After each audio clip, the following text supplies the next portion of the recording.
So Clay and AD didn't get married. That's not much of a surprise. I'm surprised AD let it get this far.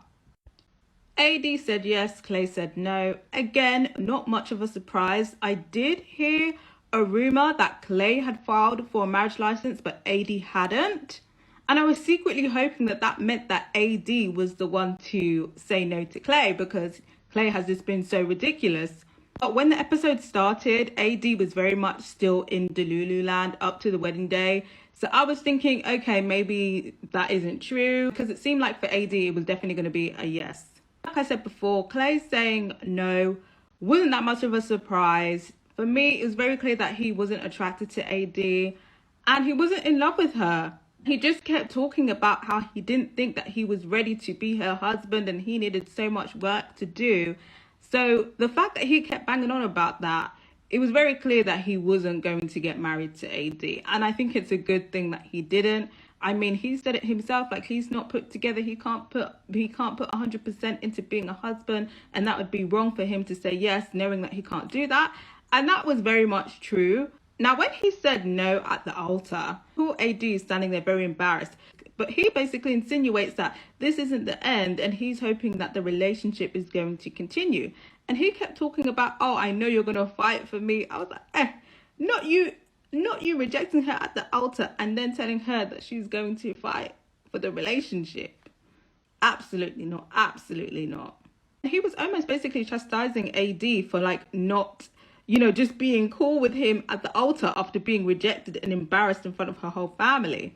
Like, I feel like he felt like him saying no wasn't that big of a deal, which is just wild. And then, like, on top of the extra disrespect, he's now insinuating that they're now going to continue to work on their relationship until he gets right. But AD made it very clear that if he said no at the altar, then it was done. She's not going to continue dating him, continue being engaged to him, and then them getting married later. Like, it's going to be done. So I feel like AD basically said, like, if you feel like you don't want to marry me, let me know now. Don't embarrass me at the altar. She didn't say that verbatim, but I think it was very much insinuating.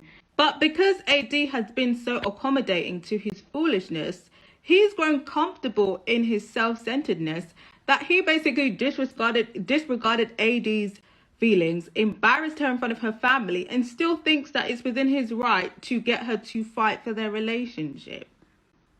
You see, this is what happened when you accept foolish men into your life. Like, the foolishness doesn't get better, it just gets worse. Ultimately, though, I think this is definitely a big blessing on AD's part. She's free from having Clay as a foolish husband. I think that's the positive out of this whole embarrassment. But I think what was interesting about the wedding is that we do kind of get an insight into why Clay is the way that he is. In terms of he is scared that he's going to be a cheater like his father, and maybe that he feels inadequate in life. He's very insecure, like he said in the pods. His relationship, we see his dad comes to the wedding and we see their relationship dynamic. And I think their relationship dynamic is very telling because Clay's father definitely gives showman. He talks to Clay like he's his mentor, he's his life coach. He doesn't really talk to Clay like he's his son. There's that lack of warmth and, paternal love there. It just kind of seems like Clay is an employee. And he's always living up to his father's approval.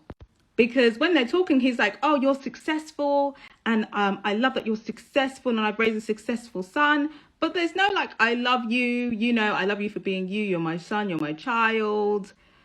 I don't know. There was no familiar love there. It felt like, an employee relationship. There was one point throughout his chat where he was basically talking about all of his accomplishments in life and how an injury I think he wanted to be like a sports guy.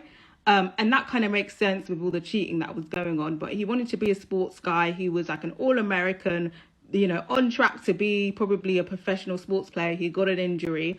And then he basically put all of his dreams onto Clay. It seems that way because he says, I tried to live vicariously through you. And that is just a big red flag. And I think that's a lot of things that, children struggle with, meeting their parents' expectations because their parents are trying to live vicariously through them. He also was basically saying how he didn't have a father figure in his life and he was raised by his grandma, and his grandma basically said that he needs to be a good husband and a good father. And he was talking about how, being a good father came naturally to him, and leaving out the part that he was taking Clay as a child on his cheating trips and telling Clay as a child to keep his cheatations a secret. I feel like the relationship dynamic between Clay and his father was very strange. And I think you can see why Clay is the way that he is because of his father. Clay does have respect for his father because of, his success. But, he does kind of look at his father sideways as well. And of course, he has a good relationship with his mother. And I think one of the main reasons why he didn't get, apart from him not being attracted to AD, I think because he wasn't physically attracted to AD, he knew that he was going to cheat on her. And he didn't want to be a cheat like his father. So that's why he didn't get married to her, because he knew if he got married to her, he was definitely cheating on AD. We also see Clay have a talk with AD after he basically said no at the altar. And again, it just highlights the lack of emotional intelligence. AD is there devastated that she's been embarrassed at the altar. And he's just talking about, I had to make a decision. It was a game day decision. It was a business decision. It was a game day decision. Imagine somebody rejects you at the altar. This is like, the love of your life rejects you at the altar. And they're talking about, I had to do it because it was a game day decision. Your wedding day is a game, please. So after all of that, we also hear other reasons as to why Clay didn't want to marry AD, because it wasn't just the attraction thing. He basically says that he was unsure about her finances, and that he says, marriage is, a financial decision and it's a business decision. So he wasn't sure about her finances. He was uncomfortable with the fact that he isn't 100% sure of her finances. He basically says that's another reason why he didn't marry her. He's saying all of this while AD is over there talking to her friends, talking about he's a provider. But he's there looking at what your pockets are saying, AD. He's saying you're not making enough money. And bearing in mind, she's a real estate agent and she's a club manager as well. She's probably making like at least what, 25 plus a year, 30, maybe more if she's getting these real estate deals. And he's still looking at your pockets and you're talking about he's a provider. That's another reason why it confirms to me that Clay wasn't attracted to AD, because if he was attracted to her, he wouldn't care about her finances. So yeah, I hope this is a lesson to AD to run at the first red flag. She was talking about she's always building these men and it never works out for her. How about stop? So you're not dealing with this foolishness. I wish you all the best, AD, because the desperation was just too ridiculous, hun. Let's not be doing that again. You don't need to be doing that, hun.